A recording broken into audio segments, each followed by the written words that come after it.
Hey everybody, it's Charles with Red Fern Dynamics, talking about subject matter 2, second segment of number 2. So if you look back on the wall here, we just discussed a minute ago how you have manufacturer direct to customer, you get an MCO, you're in first position. Manufacturer to dealer to upfitter to customer, or manufacturer to upfitter to customer, title is what you'll receive, you're in second position. So it's very important to think about that too, because when it comes to cargo trailers themselves and specific manufacturers, their process, their whole entire process is to deliver a product that they can make as cheaply as possible to fill a need that's out there, okay? Like I said before, their walls and ceilings don't have a purpose, right? Other than keeping something out of sight and out of mind. The load on these things is supposed to be on the floor, mid-center of the axles. But a lot of these trailers only have one set of axles. They have shorter heights and things like that.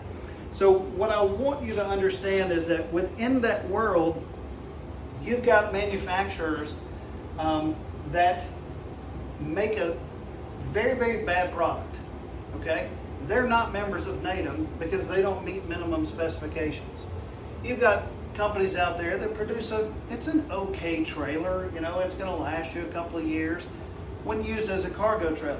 I'm speaking specifically on the original intent of its design. Then you've got some good manufacturers, and then you certainly have some exceptional manufacturers as well. So let's not kid ourselves. You've got the full range, and you've got some really, really good ones, or exceptional, some good ones, and a whole bunch of bad ones out there. So what happens is, when you are in contact with an upfitter, here's their source pool. They're going to pull from those types of manufacturers. There's nothing forcing them to always buy this one. If they buy this one, they make less money. If they float around these two, they make a lot more money. And some of them, let's face it, they don't care. They're going to buy the cheapest thing on the market. What drives the market too, or when interest rates go up and money gets harder to come by, the manufacturers turn right around and say, how can I cut out money in this so I can sell it to my dealers cheaper so they can increase the velocity of their sales? So they're not cutting out their labor force. Their guys are doing their job the way they've always done it. They can't pay them less. They don't want to make less profit. So they take out components. So instead of 16 inches on center, it's 24 inches on center, or 30 inches on center on your roof bows. Instead of being maybe a 2x1, it goes to a 1x1 or to hat channel. They will change the configuration of that base trailer to decrease the entry point or pricing to their dealer and to the upfitter. And that's really, really bad for you as the end user, especially when you're trying to turn that into a mobile kitchen that's going to have a tremendous amount of weight. Please remember this, your unit is going to be loaded to about 80% of its maximum weight 100% of the time. You are never going to unload that trailer like you would a standard cargo trailer. So, looking at that, these guys are making decisions for you that you don't even know about, and it will ultimately impact how you get to utilize your trailer. Now, things to look for with that, you already know that you're going to receive a title and not an MCO. You might see things on there that say, add 6 inches or 12 inches of height.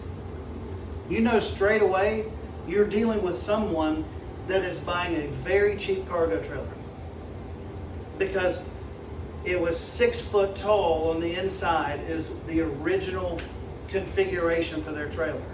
But for that particular dealer, they're going to make it a little bit taller for him. Or you'll see an upgrade from 3,500 pound axles to 5,200 pound axles. Again, that's an upgrade that should never be there, because they did not start with the end product in mind when they were manufacturing. They simply pulled a unit from their normal production line and put it into their options line. So again, you're not getting something of real value. You're just getting an alteration of just normal cargo trailers. So I want you to be aware of that. Now, when you're dealing with some of the other manufacturers, like I said, there's a small handful of us out there. They are building to this, let's just say, this type of cargo trailer. They're building a good chassis, right? So they're upgrading the steel, they may even upgrade the walls. However, there's only one company that has a methodology and the components designed into the actual chassis and framework to allow you to put in your electrical systems and gas lines to code. That is us, Red Fern Dynamics, with our MKS, which is the mobile kitchen shell. And by the mobile kitchen shell, when you purchase something from us, you have the ability for all of that to be done to code. So it's important for you to think about.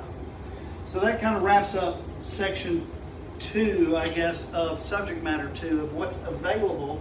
Hopefully all this kind of comes together for you and you understand the types of manufacturers, where the upfitters come into play, who they're getting their units from, what their options are for choosing. And when you see things on the purchase order like this, it kind of clues you into what it is you're actually about to receive. So think about that, and if you have any questions, certainly reach out to us and we'll be glad to help you and answer anything you have. Next, we'll move on to topic number